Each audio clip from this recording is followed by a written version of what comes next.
Hi everyone, today we will talk about how to fix or how to solve Snapchat bug. To know how to fix or how to solve Snapchat bug, you should just go to settings like this. You will click.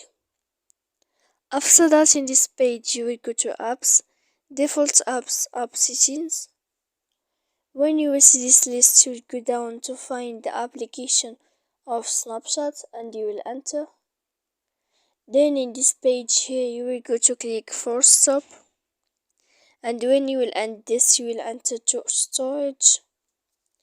After that, in this page you will click clear cache, then you will go to click clear data, and after all that you can update your application.